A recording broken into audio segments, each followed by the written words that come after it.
Titus chapter 2 verse 1 to 15. Ang title ho ng mensahe natin, ito, ang pinamagatan ko po itong The Glorious Appearing of Jesus Christ, Our Blessed Hope. Okay? Ang dakilang pagkahayag o ang dakilang paghahayag kay Jesus Christ, kay Yesu Kristo, ang ating dakilang pag-asa. Kung kanina habang inaaral natin ang mga nangyayari sa sanlibutan, parang sasabihin mo, Lord, may pag-asa pa ba? Pasama na ng pasama, papangit na ng papangit, paggulo ng paggulo. Kaya nga ho, sabi ko sa inyo, wala hong pag-asa sa mundong ito unless mahayag ang kapangyarihan, mahayag ang pagdating ng Panginoon. Ito yung ating blessed hope. Ito yung ating dakilang pag-asa. Kay Yesu Kristo, yung blessed hope po natin. At ilalarawan mo yan. Yun yung binasa natin, pinakita doon ni Paul kung paano naging blessed hope yung pagdating ni Jesus Christ. Dadating ang Panginoon natin. Amen. Itong pasamang-pasama na ng mundong ito, kapatid, may pag-asa. Dadating ang Panginoon natin. Okay, yun ang pag-aaralan natin. So, tingnan natin muna yung background. Okay, Titus chapter 1 verse 1, pinakilala doon kung sino yung author. Sabi dito, chapter 1 identifies the Apostle Paul as the author of the book of Titus. So si Paul sumulat kay Tito, kay Titus. Bakit daw po? At yan ay sinulat around AD 66 po. At ang pinaka main purpose niyan, okay, the epistle to Titus is known as one of the pastoral epistle. Ayan. Ang main purpose po niyan, this epistle was written by the Apostle Paul to encourage his brother in the faith, Titus, whom he had left in Crete to lead the church which Paul has established. So si Pablo galing sa Sakreta, nagtayo siya ng simbahan, at pagkatapos niya tinayo yung simbahan doon, sabi niya kay Tito, ikaw na dito mamahala. Aalis ako, may pupuntahan akong ibang lugar, ikaw ang ilalagay ko diyang pastor. Mag-ingat ka sa lugar na yan, dahil sa lugar na yan, maraming masasamang ugali. Paano ko nasabi, ang mga asal ng mga tao dyan ay asal hayop. Sabi ni Pablo. Paano mo nasabi ni Pablo, na-encounter kasi ni Pablo yung lugar na yan, dahil pagpunta niya dyan, nag-establish siya, nag-mission siya, para magtayo ng isang simbahan. At sabi niya kay Tito, kay Titus, ikaw na mamahala dyan, pero mag-iingat ka. Grabe, may mga ganun palang lugar. Ito ang mensahe ng Panginoon. Sasagutin natin, doon sa binasa natin kanina, may sagot doon. At ito yung gustong i-reveal o gustong sabihin ng Panginoon ngayong araw na ito sa ating mga Kristiyano, na wag natin kakalimutan na sa paghihintay natin may pinagagawa ang Panginoon sa ating buhay.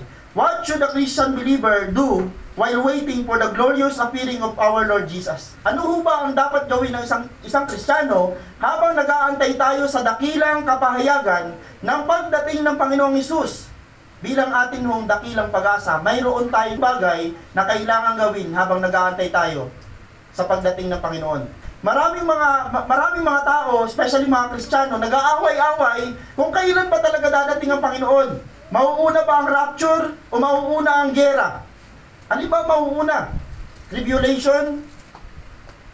Alam nyo, hindi na dapat pagtalunan kung may rapture o darating ang Panginoon sa rapture. Pero ang dapat natin mong siguraduhin at alamin, totoong babalik si Jesus Christ. Anuman ang kaparaanan, kung rapture man yan o hayag na hayag siya darating, hindi na ho issue sa atin yun. Dahil talagang darating ang Panginoon sa oras na hindi natin nalalaman. Paano kung nandun ka sa part, pag dumating ang Panginoon, nandun ka sa part na talagang hindi po taliwas sa gusto niya. Yun ang problema natin. Okay, unang pinagagawa ng Panginoon, sabi dito sa aklat ng Titus, eto po, number 1, sabi dito ho, what should Christian believer do while waiting for the glorious appearing of our Lord Jesus Christ? Number 1, teach what accord with sound doctrine. Sabi ni Pablo, habang nag-aantay ka sa Panginoon o pagdating ng Panginoon, ituro mo yung angkop na doktrina. Okay, saan natin nakita? Sa verse 1. Ayan, hihimayin na natin. Kaya naman, ituro mo ang mga bagay na angkop sa wastong aral. Mga kapatid na mga Kristiyano, ngayon ho, na tayo ho ay nandoon sa waiting mood. Nandun tayo sa waiting time natin para sa pagdating ng ating Panginoon. Wag na wag niyong kakalimutan na habang naghihintay ka sa Panginoon, mayroon Great Commission si Lord. Ipangaral mo ang salita ng Panginoon na alam mo. Ipangaral mo ang doktrina na alam mo doon sa mga taong hindi pa nakakilala sa Panginoon habang nag-aantay ka. Yan. Meron pala tayong dapat gawin. Ang hirap kaya nun, Lord, parating ka naman pala, aantayin na lang kita. Paano ho kung yung inaantay mo sobrang tagal dumating? Hindi kaya tayo magkasakit kung nandun na lang tayo sa loob ng bahay? Hindi kaya tayo maboring kung nandun lang tayo sa isang area? Hindi po. Habang nag-aantay tayo, dapat kumikilos yung bibig natin sa mga bagay na alam natin itinuro sa atin. Okay, sabi na ni Pablo, o Tito, o Titus, habang hindi pa dumarating ang Panginoon at habang nag-aantay ka sa Panginoon, ipangaral mo ang salita ng Panginoon, yung doktrinang tama. Paano po ba natin malalaman na doktrinang tama ang tinuturo natin? Pag ipinahayag natin na si Jesus ang tagapagligtas ng sanlibutan. Amen po ba? Amen. Ano po ba ang tamang reliyon? Ang tamang reliyon ay si Jesu Kristo ang Panginoon. Sino ho ang tamang simbahan? Ang tamang simbahan, si Jesu Kristo ang ulo ng simbahan. Yan ang mga tamahan, no? Kaya sabi dito, ituro mo ang mga bagay na angkop sa wastong aral. Kaya mo pakiusap kung nasaan man kayo, mga kapatid, habang inaantay mo ang Panginoon, wag kang mawala sa linya.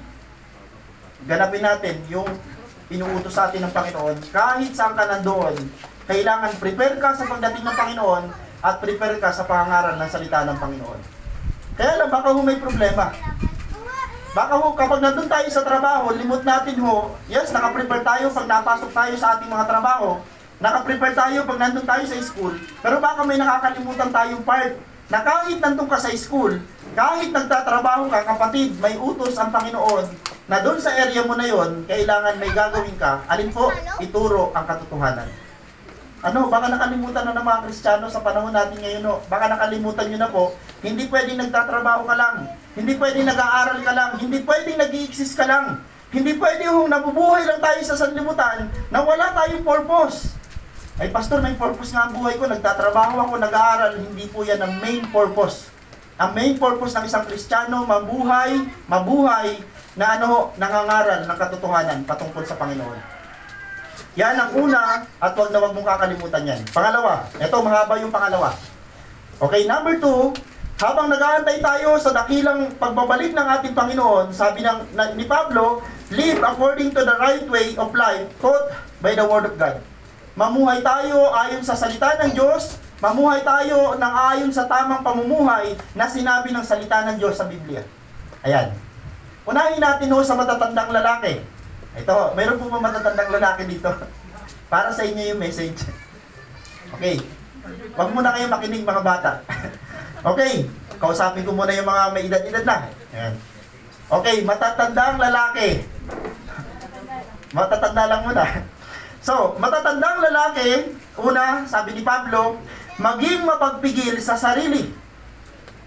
Mga tatay, ba't kaya sinabi ni Pablo mapagpigil sa sarili? Kasi yung mga tatay, alam ni Pablo kahinaan.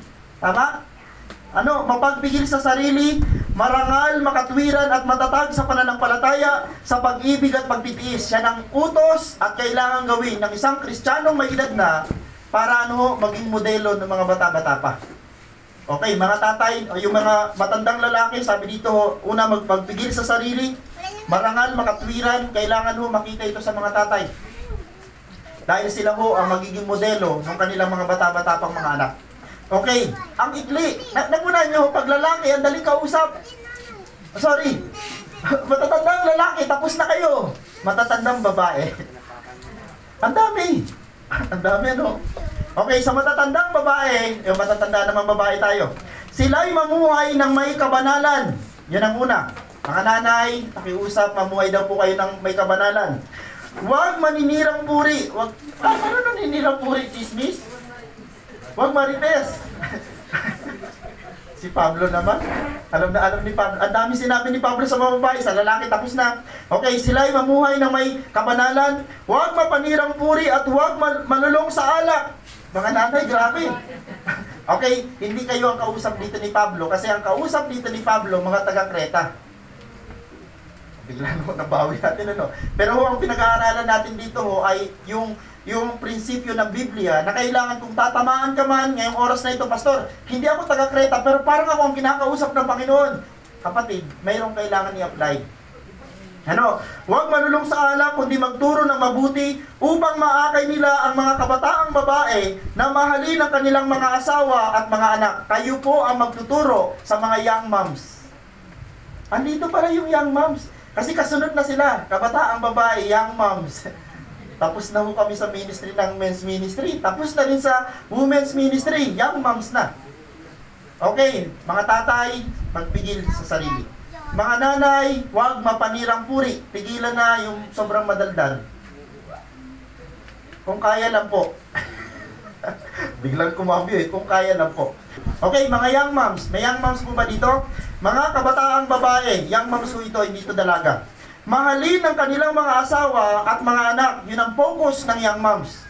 Yung mga bata-bata pang mga nanay, ang focus ay mahalin ninyo ang inyong mga asawa at mga anak. Okay?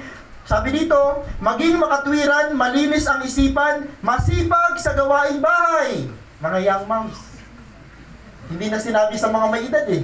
Alam na kasi ni Pablo, pagka mga young moms, malinis po ba ang bahay nyo? Pag sa matanda, okay lang na hindi na malinis ang bahay. Binabasa lang po natin ha. Maging makatwiran, malinis ang isipan, masipag sa gawaing bahay, mabait, at masunurin sa kanilang asawa. Ang ganda no, kung tutuparin natin to, susundin natin to. Habang nag-aantay tayo sa Panginoon, nagpapasakupan, gumagawa ng maayos, ang sarap sa pakiramdam kasi habang nag-aantay ka sa Panginoon, ginagawa mo yung obligasyon mo, ginagawa mo yung part mo, kumikilos ka, nangayon sa gusto ng Panginoon, then wala kang problema pag dumating si Lord, makakasama ka.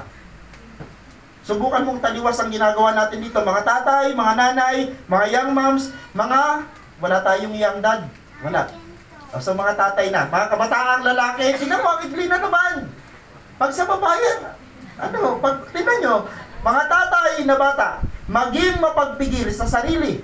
Ayun, pareho lang ang sakit ng kabataang lalaki at matandang lalaki. Kailangan magpigil sa sarili. Yan, nililinaw. So may mga gagawin ho tayo, hindi porke ho, alam natin darating ang Panginoon, matutulog ka na lang habang buhay. Grabe. Lord, ang tagal mo naman, pagising mo, buhay, salamat sa Diyos, kakain, tutulog ulit. Kasi sabi mo, darating na si Lord, nagising na buhay. Hindi ho ganun.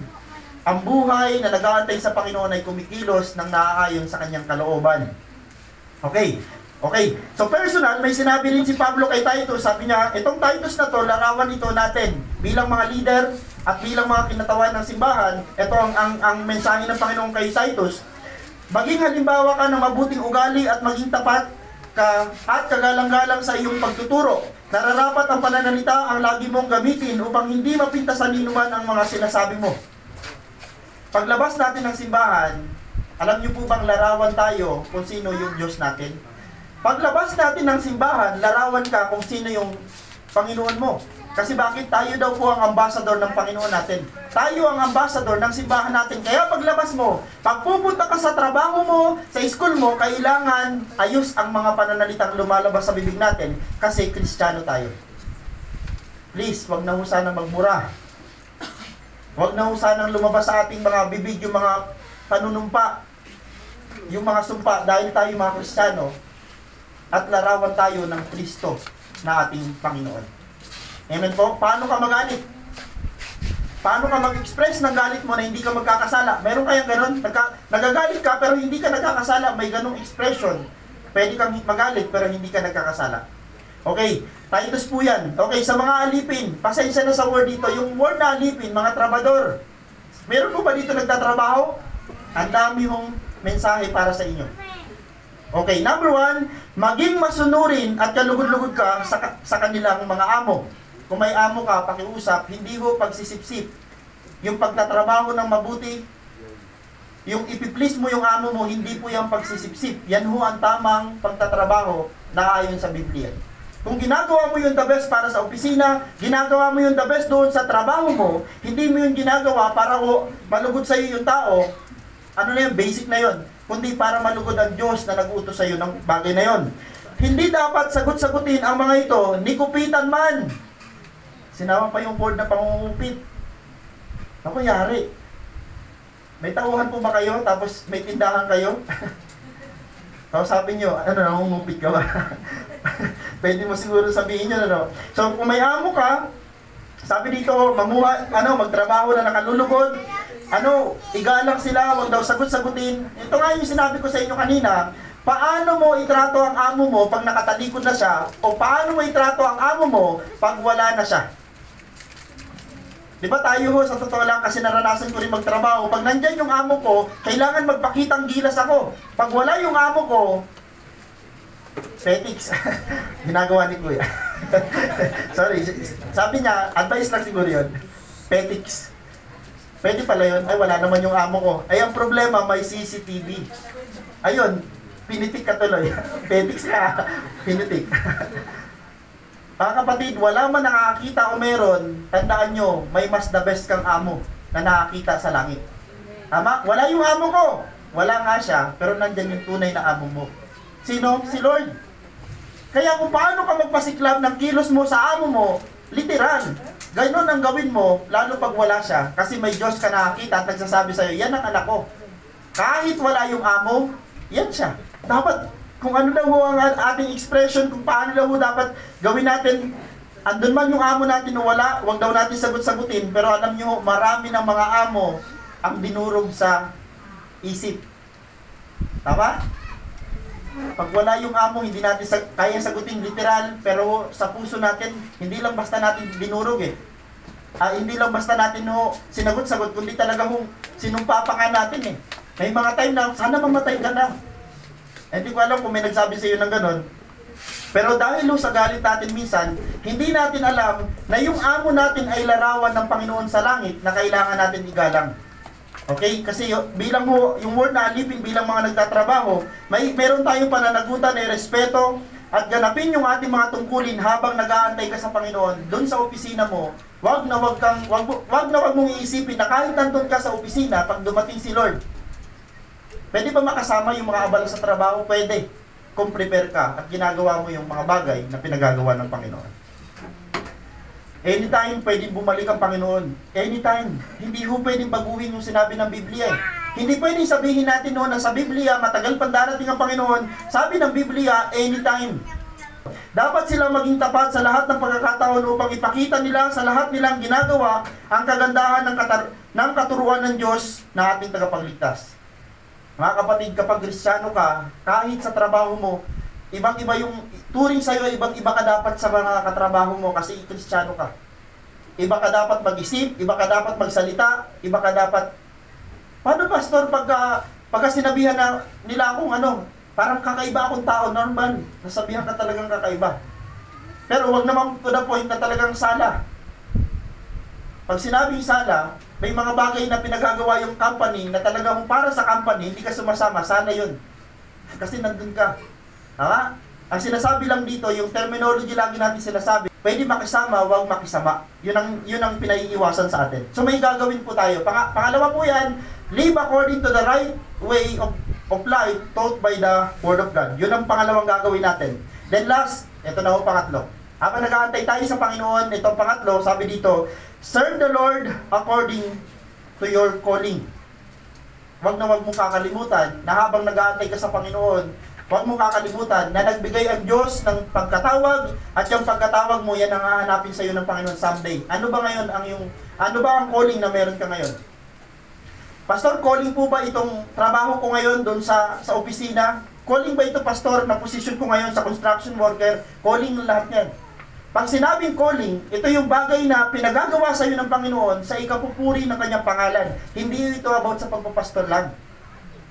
Lahat tayo ay tinawag ng Panginoon sa iba't ibang posisyon, sa iba't ibang aspeto, pero lahat ng yon ay para sa ikaluluwalhati ng kanyang banal na pangalan. Kaya nga, paano mo pinapupurihan ng Panginoon sa opisina meron ka? Pastor, Lord, ginagawa ko para sa iyo ang pinaka-the best na trabaho ko doon sa bagay na yon. Isipin mo, pag naparangalan o naiangat ka sa posisyon, di kaya kasama si Lord sa posisyon na yon? Dahil siya naman talaga nagpo-promote. Tama? Serve the Lord according to your calling. Okay. Titus chapter 2 verse 15, ipahayag mo ang lahat ng ito at gamitin mo ang iyong buong kapangyarihan sa pagpapalakas ng loob at pagsaway sa iyong mga tagapakinig. Ito na, conclusion na ito ni Pablo kay Titus. Sabi niya kay Tito, lahat, yung calling mo, kailangan gampanan mo yan. Dahil bakit po, ikaw ang binigyan ng Panginoon ng authority, especially sa mga leader ho ng bawat ministry, kayo ang binigyan ng Panginoon ng authority sa ministry na meron ka. Kaya dapat mong gampanan yung isang bagay na ipinagkatiwala sa iyo ng Panginoon habang inaantay natin ng Panginoon. Huwag mong hayaang hamakin ka ni numan. Yun ang pinakalas. Ang encouragement ni Pablo sa mga namumuno, ganoon din sa simbahan natin, huwag mong hayaan na hamakin kanino man dahil bakit po may mga sa ministry, may mga mag-uusbong dyan na magagaling-galingan. Pero sabi ni Pablo, huwag mong hayaan, bagkus magpakita ka ng tamang asal, magpakita ka ng karunungan doon sa mga kasamahan mo. Ayan, dyan tayo natapos. Okay, tandaan, totoong babalik ang ating Panginoong Hesus. Doon sa points natin kanina, wala naman tayong alinlangan doon sa points na dapat natin nung gawin. Una, pangalawa, pangatlo, yun ang gagawin natin. Totoong babalik ang ating Panginoong Hesus. Period. Meaning, mangyayari po yan. Some verse po yan. Gawa chapter 1 verse 11. Naalala nyo si Jesus Christ nung namatay siya, ito ang good news sa ating pinag-aaralang Biblia. Kaya ho ang Biblia natin ay gospel, magandang balita, dahil si Jesucristo ay namatay, pero hindi na natiling patay. Siya ho ay nabuhay. Sinabi ng dalawang lalaki, kayong mga lalaking taga Galilea, bakit kayo nakatayo at nakatitig sa langit? Dito ho at the time, si Jesus Christ, nakita ng mga disipulo kung paano si Jesus Christ umaangat papuntang langit. Totoo kaya ang inangat si Jesus Christ palangit? Totoo. Kasi yun ang nakita ng mga disipulo. So ngayon, andito may humarap. Ito, possible itong mga lalaki dito na dalawa ay mga anghel. Itong si Jesus na dinala sa langit mula sa inyo ay babalik din katulad ng pagpunta niya sa langit na inyong nakita. Kung paano si Jesus Christ pumunta ng langit, babalik siya, papunta dito. Ang tawag sa pagbabalik na yon ay second coming. Kailan ang first coming? Nung siya'y pinanganak. Pangalawang verse. Sa gawa, ang nagsasalita dyan ay anghel. Sa Juan, si Jesus. At kapag naipaghanda ko na kayo ng matitirhan, wow, ako'y babalik at isasama ko kayo upang kayo'y makapiling ko kung saan ako naroon. The moment na prepare na ang lahat, sabi ni Jesus Christ, babalik na ako. Ang tanong, prepare na kaya lahat? Alam niyo bang prepare na? Bakit hindi pa bumabalik si Lord? Ikaw na lang at ako ang hindi. Amen ba? Sabi sa Pedro, pinabasa ko to, sabi ko, Lord, sa Pedro ako nagbasa, tapos ito ang message, kasi pareho lang ang sinasabi. Sabi ni Pedro sa mga disipulo, babalik na si Jesus Christ. Pero sabi ng mga mananampalataya doon, ang tagal! Bakit ang tagal pa ni Jesus Christ? Alam niyo, sinupalpal ni Pedro yung mga mananampalataya. Kaya hindi makabalik-balik si Jesus Christ agad sa sanlibutan, ay dahil sa inyo. Alam niyo bang ni isang tao, ayaw ng Diyos mapunta sa impyerno. Ni isang tao. Ayaw. Ngayon, tanungin natin ang ating mga sarili, bakit hindi pa rin bumabalik-balik ang si Lord sa sanlibutan? Ay sa simbahan pa lang nga natin, sorry po baka sa simbahan pa lang nga natin, 40 lang tayo, baka may iilan lang po sa atin talaga yung totoo. Baka iilan lang sa atin talaga may pagnanasang bumalik na si Lord. Sino ho may mga pagnanasang gusto na bumalik si Lord? Naghahayo, nangangaral ng salita ng Diyos, namumuhay na maayos. Kaya nga, pasensya na, hindi ko kayo kilala pagka tayo magkakahiwalay. Mamaya, Lunes hanggang Sabado, hindi ko na po kayo kilala. At kahit ka nandito, hindi ko kayo masyado kilala. Kaya lang, ang tanong, sino ka pag Lunes hanggang Sabado? Ano ang ginagawa mo doon sa lugar na nandun ka, pinadala kayo doon ng Panginoon, ano ang ginagawa mo? Christian ka pa rin ba? O kaya bakit hindi bumabalik-balik si Lord Jesus Christ mula sa langit papuntang lupa dahil isa sa atin na nandito ay hindi totoo? Yun ang issue. Sabi ng Panginoon, ako'y babalik, sabi niya, at kapag naipaghanda ko na kayo na matitirahan, ako'y babalik. Ang totoo, prepare na Prepare na, papaliwanag ko mamaya sa dulo. Okay, sa hamon. Okay, sabi dito kaya totoo ang ating dakilang pag-asa sa kanyang pagbabalik. Dahil sabi sa gawa, babalik si Jesus Christ. Sino nagsabi, mga anghel? Sa Juan, si Jesus Christ mismo nagsabi, babalik ako. Then sabi ng hamon, kaya totoo ang ating dakilang pag-asa sa kanyang pagbabalik. Dahil sa pagbabalik ng Panginoon, mga bago ang dala niya. Ano mga bagong dala ng Panginoon? Okay, bagong buhay, bagong katawan, at bagong bahay. Bagong tahanan. Lahat ng yan, regalo yan ng Panginoon. Kanino? Doon sa mga handa at sa mga taong prepare na nag-aantay sa kanyang pagbabalik, bagong buhay, bagong katawan, bagong tahanan. Bagong buhay, it means eternal life. Bagong katawan, it means glorified body. Bagong tahanan, it means heaven. Mga kapatid, yan ho ang dakilang pag-asa na meron si Jesus Christ, na inaasahan natin the moment na mahayag si Lord, the moment na bumalik si Lord sa sanlibutan, may mga bago tayong mararanasan. Nariyan lahat na nararanasan natin na parang napakapangit, napakasamang nangyayari sa mundong ito, kapatid. Papalitan niya ng Panginoon ng magagandang bagay na siya lang ang makapagbibigay. Bagong buhay, bagong katawan, at bagong bahay. Amen? Lahat yan, kay Jesus Christ lang natin yan matatagpuan. Dalawa nga, sabi ko sa inyo, dalawang paraan para matanggap natin ang buhay na walang hanggan. It's either tayo mamatay o abutan tayo ng Panginoon na nag-aantay sa rapture. May rapture. Yung word na rapture, sa isang iglap, mawawala lahat tayo kasi sasalubungin tayo ng Panginoon sa himpapawid. Yun yung second coming. Ang tawag ho doon, wala sa Bible yung word na rapture, pero ang terminology na ginagamit doon ay sa isang kisap mata. Darating ang Panginoong Hesus, ang tawag nga ng iba sa malalim na salin ng Biblia, dagit. Dadagitin tayo ng Panginoon. Mga kapatid, totoong babalik ang Panginoon. Gusto kong palakasin ang bawat isa sa atin dahil may mga tayong pagod na tayo. May mga tayong nasuko na tayo, ayawan na. Kapatid, pag naranasan mo yung suko ka na, ayawan na, at doon mo pa naranasan na dumating ang Panginoon, kapatid, pasensyahan.